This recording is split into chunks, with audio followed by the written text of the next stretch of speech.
Morning internet, good morning YouTube. आज 24 सितंबर।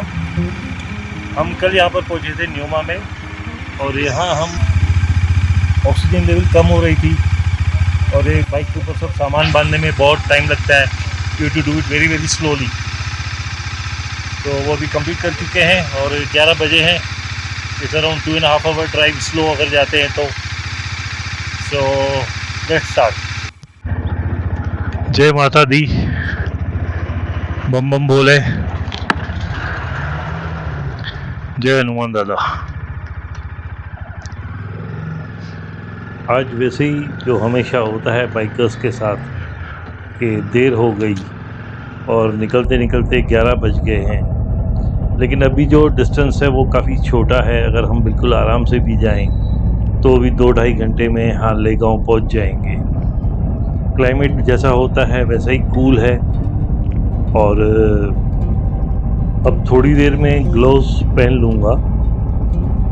और क्योंकि अभी यहाँ पर सिग्नल अवेलेबल है, टावर है, तो थोड़ा दूर आगे जाकर एक घर मैसेज दे दूँगा।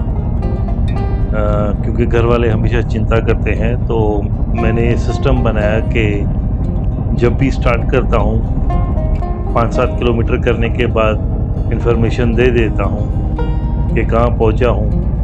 5-7 किलोमीटर में इसके लिए रुकता हूँ कि अगर कुछ भी गाड़ी में प्रॉब्लम होता है और 5-7 किलोमीटर के अंदर पता चल जाता है कि आपको वापस जहाँ से आपने स्टार्ट किया वहाँ आपको जाके कुछ रिपेयरिंग करवानी है।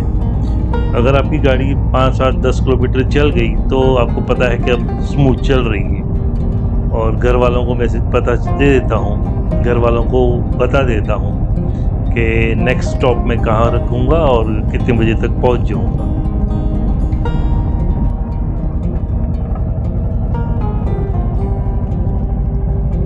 क्योंकि शाम को यहाँ पर पहुँचा था न्यूमा में, और इमीडिएटली सुबह निकलना था हानले के लिए, तो न्यूमा इतना घूम नहीं पाया, देख नहीं पाया। सुना था कि न्यूमा में ऊपर एक मोनेस्ट्री भी है। इनफैक्ट अगर आप लद्दाख में कभी भी टूर करते हैं तो मैं देख रहा हूँ कि काफ़ी बाइकर्स मोनेस्ट्रीज़ पे नहीं जाते हैं। मोनेस्ट्री पे आपको जाना ही चाहिए, क्योंकि वहीं से आपको सबसे बेस्ट व्यू दिखाई देगा। क्योंकि एंडलेस आपको मैदान, वादियाँ, दूर पहाड़, ऐसी सीन्स सिर्फ ऊपर हाइट से ही देखी जा सकती हैं। कल रात यहाँ पर थोड़ी सी बारिश गिरी थी। ऐसे कूल वेदर में ही मज़ा आता है बाइक चलाने में।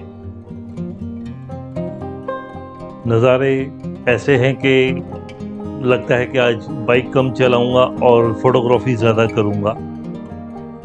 और हाँ, सोच रहा हूँ कि जो भी फ़ोटो मैंने इस ट्रिप पे निकाले हैं उसका एक फ़ोटो एल्बम बना के यूट्यूब पे रख दूंगा।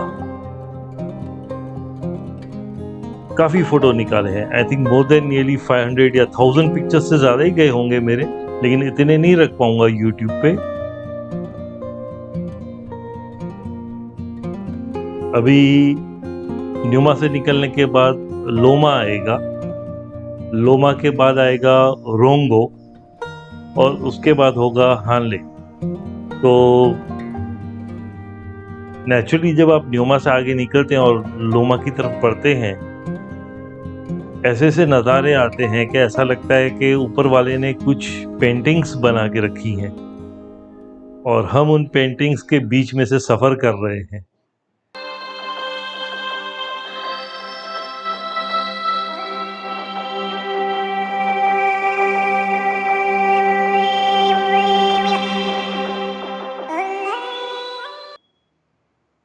हर मोड़ पे उसके बाद सीन चेंज हो जाती है, फिर मन करता है कि चलो बाइक रोक लें, कुछ लें। आप इस वीडियो में देखेंगे मैंने कहीं कहीं बाइक रोक के मेरी दूसरे छोटी सी कैमरा से थोड़ी सीन सीनरी के वीडियो के क्लिप्स लिए हैं।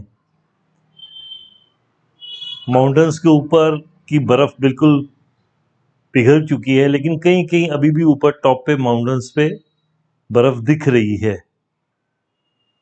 कहीं कहीं दूर लोकल एनिमल्स, यहाँ के जो घोड़े हैं वो दिख रहे हैं।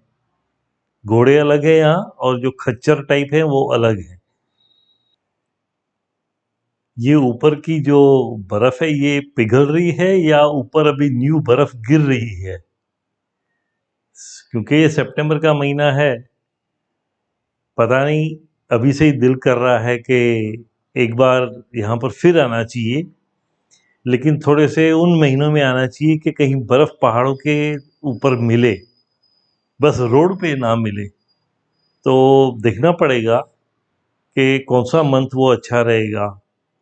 मुझे लगता है कि या तो यहाँ पर अक्टूबर नवंबर में आना चाहिए, क्या यहाँ पर मई में आना चाहिए।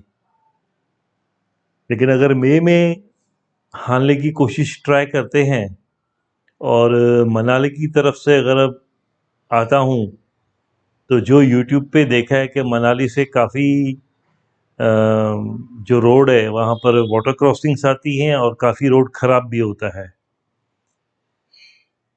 तो और मुझे निकलना है सोलो, तो देखूंगा कि नेक्स्ट टाइम क्या प्लान करता हूँ, क्योंकि एक बार विजिट करने से तो मन ही नहीं भरता।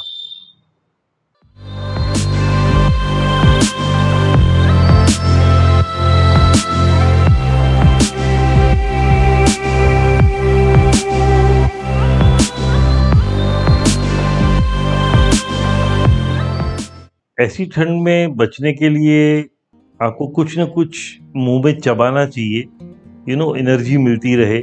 मैं एक ऐसी चीज़ लेकर आया हूँ जो, अगर आप मेरा उमलिंगला वाला वीडियो देखेंगे तो उसमें मैं बताऊंगा कि एक चीज़ ने मुझे वहाँ पर किसी ने बताया कि आप पक्का लेके जाना और ठंड में ये बहुत काम आएगी। तो वो सीक्रेट चीज़ क्या है, वो आप मेरा उमलिंगला वाला वीडियो ज़रूर देखना, क्योंकि वो चीज़ जब बर्फ़ हो आसपास में, बिल्कुल ठंड हो, तभी ही यूज़ करनी चाहिए। क्या नज़ारे हैं, एक के बाद एक, एक के बाद एक। ये पहाड़ों के कलर्स यहाँ पर इतने चेंज हो रहे हैं, मतलब मैंने काफ़ी इंडिया के नॉर्थ के एरियाज देखे हैं, महाराष्ट्र की भी माउंटेन्स हिल्स देखे हैं, लेकिन यहाँ पर जो माउंटेन्स के कलर्स हैं वो एक, मुझे तो कुछ दिखते हैं रेडिश टोन्स की तरफ, कुछ दिखते हैं ब्राउन की तरफ, कुछ लगते हैं आयरन को जो रस्ट आ जाते हैं ना, रस्ट कलर की तरफ।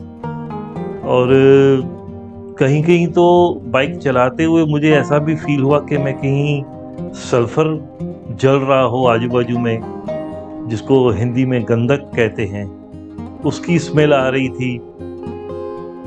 आई थिंक लद्दाख के अंदर नेचुरल मिनरल्स काफ़ी भरे हुए हैं, लेकिन उसका जो यूज़ करना, मतलब कि बहुत ही डिफ़िकल्ट है, इतना लॉन्ग डिस्टेंस होने की वजह से। माइट बी इकोनॉमिक्स यहाँ पार्ट प्ले करती हैं, क्योंकि अगर यहाँ पर माइनिंग की गई तो cost of mining and the quantity which will be recovered will be less. नहीं तो आज तक अपने ये अदानी और अंबानी भाई तो पहुंच ही गए होते यहाँ पर, वो नहीं आए हैं तो कुछ न कुछ टेक्निकल रीजन है।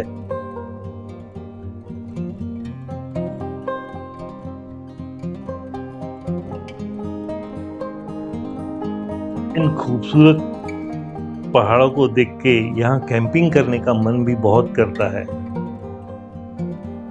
और अब 12 और 1 बजे यहाँ पर करीबन 6 डिग्री और 7 डिग्री का टेम्परेचर है, और वो भी सितंबर के महीने में। तो कैंपिंग के वक्त तो सोलो कैंपिंग थोड़ी डिफ़िकल्ट होगी। उसमें क्या है कि अगर एक कोई सेकंड को राइडर हो तो कैंपिंग में मज़ा भी आता है। मैं यहाँ पर एक ही डिफ़िकल्टी फेस कर रहा हूँ कि मेरी फ़ोटो, मेरी वीडियो निकालने के लिए कुछ भी नहीं है, कोई भी नहीं है। मैंने पूरे आई थिंक इस ट्रिप में राइड करते हुए अपनी एक ही क्लिप या 2 क्लिप किसी से निकलवाई थी।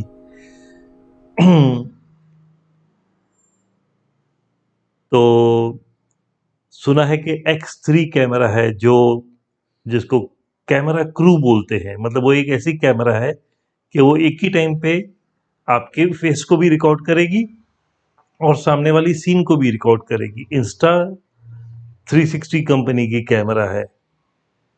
तो उम्मीद है कि नेक्स्ट ट्रिप उस कैमरा के साथ करूँगा, तो कम से कम मेरा भी शक्ल दिखाई दे। देखिए फिर से पहाड़ों के कलर्स देखिए कैसे, मुझे तो चॉकलेट के कलर्स दिख रहे हैं, reddish chocolate, brown chocolate, light cream chocolate. कल जब मैं न्योमा में पहुंचा था तो वो कॉर्नर वाली जो ढाबा है गांव के बाहर ही, वहाँ काफ़ी मिलिट्री के जवान और मिलिट्री को जो जो चीज़ों की ज़रूरत पड़ती है उनके जो सप्लायर्स हैं ऑल ओवर इंडिया से, वो लोग वहाँ काफ़ी लोग बैठ के चाय नाश्ता खाना, राजमा और बहुत मस्त परोठे खा रहे थे। मेरी तो उनकी सुगंध सुनते ही ब्रेक लग गई और जैसे मैं निकला था अपने कहाँ से, करू से शायद, तो मेरे टायर के अंदर एक बड़ा सा फिलिप्स का कम से कम 1.5 इंच का लंबा स्टील का स्क्रू घुस गया था। जो पेट्रोल पंप पे पेट्रोल भरते वक्त करू जो लास्ट पेट्रोल पंप है, उस लड़के ने मुझे बताया और मैं श्योर नहीं था कि क्या करूं, और इतना बड़ा उसका हेड था स्क्रू का कि सोच रहा था निकालूं तो शायद अगर होल बहुत बड़ा हो और एक पंचर से ना बने तो क्या होगा। तो फिजिक्स के साथ थोड़ा दिमाग लगाया और लगा कि अब अंदर हवा तो थोड़ी गर्म है, टायर इतना नरम भी नहीं हुआ है, मतलब एयर लीक नहीं हुई है, और स्क्रू का जो हेड है वो भी काफ़ी बड़ा है तो एयर को बाहर नहीं जाने दे रहा है। तो उसी के साथ पूरा लेस टाउन से लेके करू करके मैं न्योमा तक उस स्क्रू के साथ ही पहुंचा। आई थिंक घर पे कॉल कर ही दूं, नहीं तो उनको चिंता होगी। अभी जो आप आवाज़ सुनेंगे वो मेरे पापा की है, ही इज़ 90 ईयर्स ओल्ड, और ऊपर वाले की कृपा है, भोलेनाथ की। मॉम इज़ ऑल्सो 85, तो हेल्थ दोनों की काफ़ी अच्छी है। जितना मुझसे हो सकता है मैं उनको सपोर्ट करता हूँ उनकी हेल्थ के बारे में। तो 2 मिनट आप रुकिए, मैं ज़रा बात कर लूँ फिर चलते हैं। ये जो लैंग्वेज मैं बात करूँगा ये लैंग्वेज सिंधी लैंग्वेज है। बेसिकली जो सिंधी लोग हैं वो यहाँ जो लद्दाख में एक नदी बहती है इंडस, उसी की सिविलाइजेशन है। कभी टाइम मिला तो उसके बारे में ज़्यादा आगे डिटेल में बताऊंगा, सिंधी कम्युनिटी के बारे में। 2 मिनट रुकिए आप।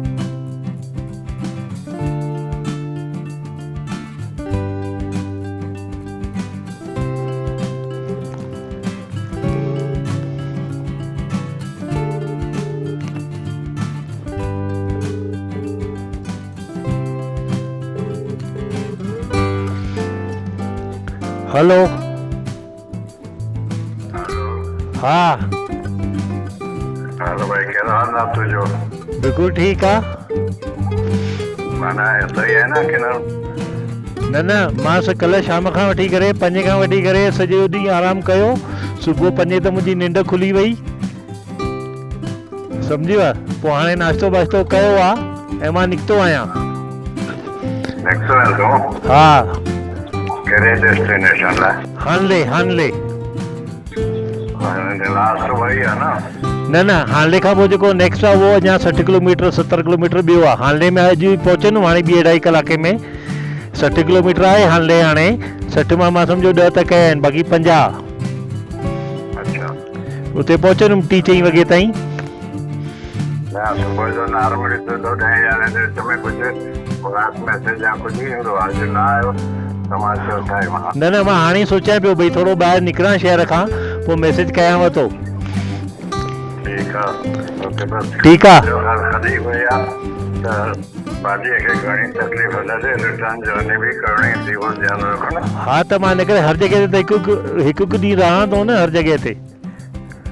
अञा पहिरें जी कल्ह तो वधीक कयो, छाकाणि त पहिरीं जॻह तोखे पसंदि न आई, वरी ॿीअ ते आए। हा, उहो हले, ओतिरो हलंदो आहे हाणे। बॉडी सही सघे, બસ ખાલી હોય ધ્યાન દે હા રિટર્ન જર્ની ઇક્વિટી આ રીતે પહોંચે તેને આપણે જો વાંધો ઉन्हें तो वांधो नहीं ना हाँ ફિક્સ તો કોઈ આएગो ને પ્રાઇમ મિનિસ્ટર મીટિંગ है तो कोई आएगो ना हाँ ओके ओके शांति सां हलायां तो हाँ ओके ओके फोटो मोकिलियांव तो हाणे जिते बीठो आहियां फोटो मोकिलियांव तो अच्छा हुन जो एरिया जो नालो सिटी जो नालो मां निकितो आहियां न्यूमा खां अॻियां ऐं वञा थो हानले अच्छा फाइनली न्यूमा खां अॻियां मां 10 किलोमीटर अॻियां निकितो आहियां हानले तरफ़ ओके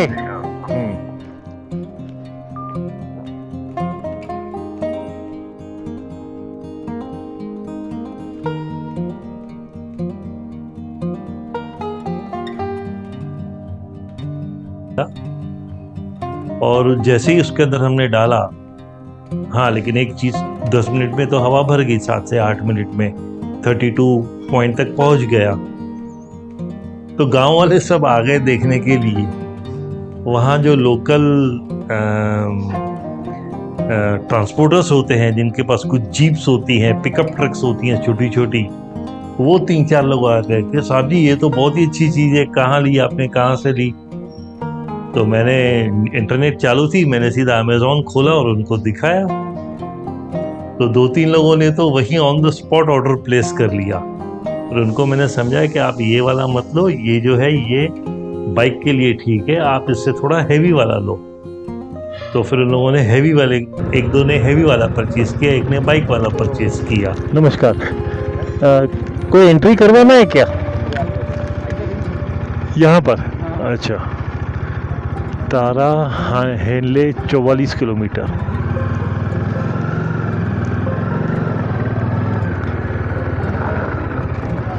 एंट्री करवानी सर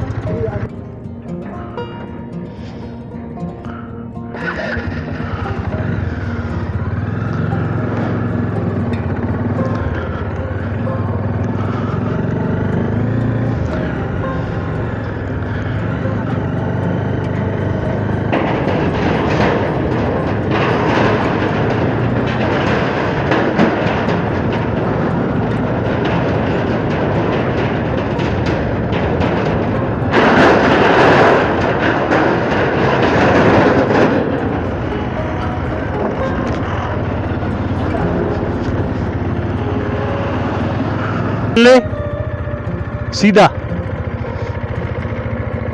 रोड अच्छा है रोड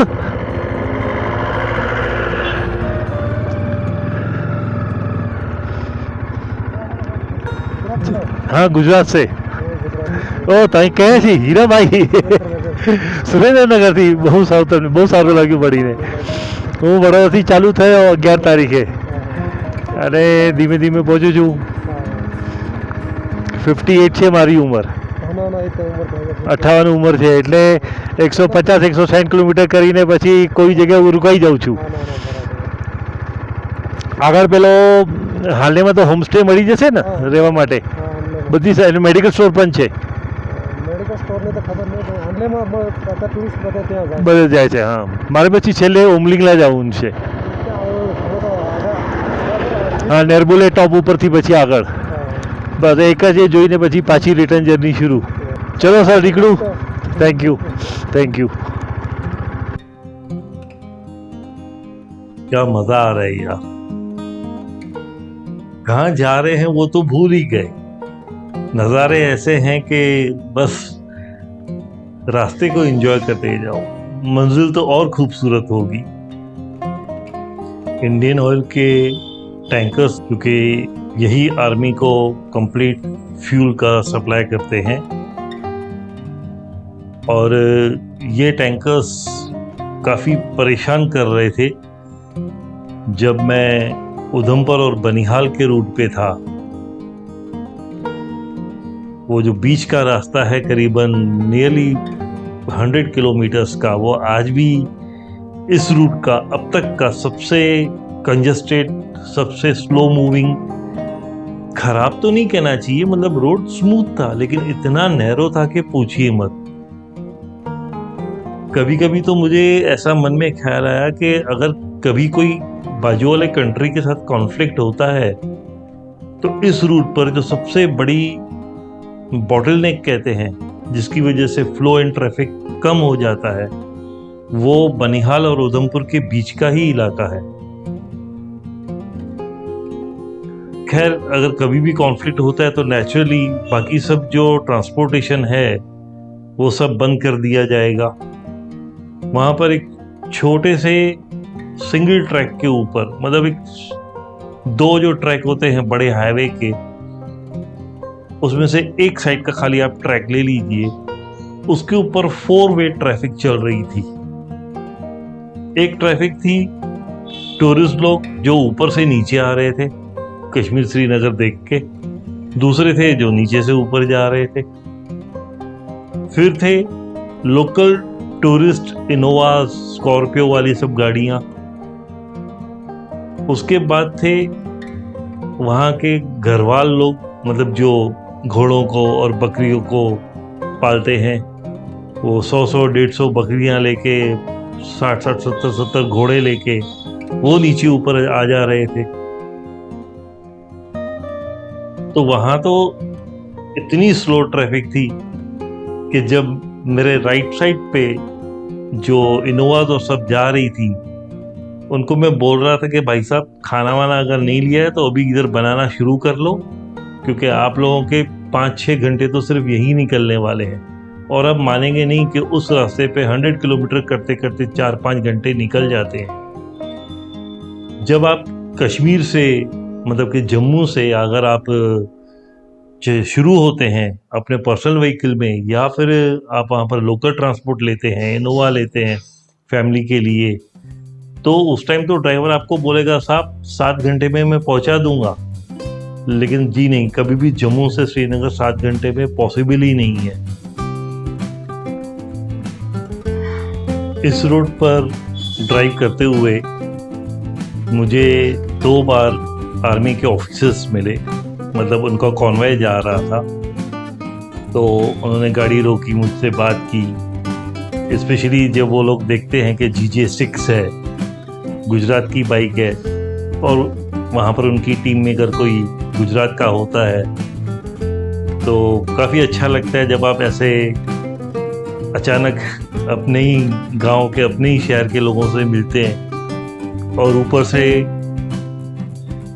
कदर करनी चाहिए ऐसे लोगों की जो अपनी फैमिलीज को छोड़ के देश के लिए इतनी टफ कंडीशंस में जॉब करते हैं। और आप ये सोचिए कि ऐसे नहीं कि उनको कोई एक्सेप्शनल सैलरीज मिलती हैं जिसकी वजह से वो लोग ये जॉब करते हैं। जैसे आपको एक सिटी में, टाउन में जॉब करते हुए जो सैलरीज मिलती हैं वो ही इनको मिलती है जिनसे घर उनका चलता है।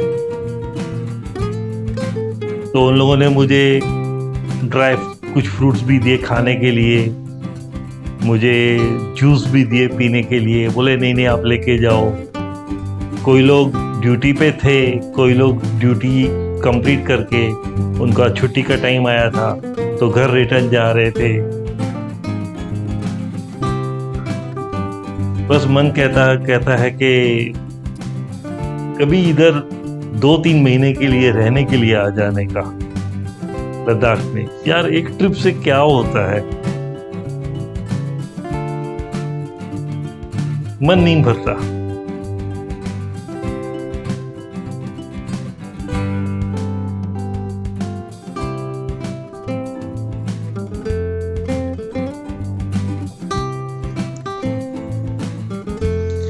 हानले विलेज, कल चलेंगे यहाँ से उमलिंगला के लिए।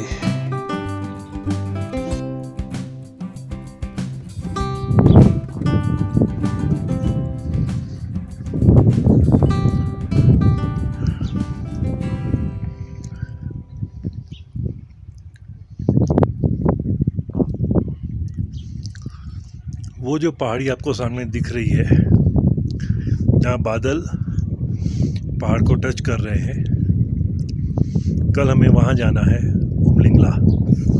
दुनिया का सबसे हाईएस्ट रोड, मोटरेबल रोड, मतलब जहाँ कोई आप गाड़ी चला सकते हैं, 2 व्हीलर। ये वाइट मकान जो सामने दिख रहा है उसके कॉर्नर के ऊपर से आप ऊपर देखिए, वो एरिया में हमें जाना है। सो आज आराम करना है। डॉर्मेट्री है लेकिन खाली है। सितंबर का महीना, 24 तारीख। सो बाय बाय, कल चलते हैं। तो जुड़े रहिए मेरे साथ। अभी बस फाइनल एपिसोड है ओमलिंगला का, वो देख लीजिए। फिर रिटर्न की जर्नी देखते हैं, वीडियो बनाऊं या नहीं बनाऊं। Thank you sir, welcome.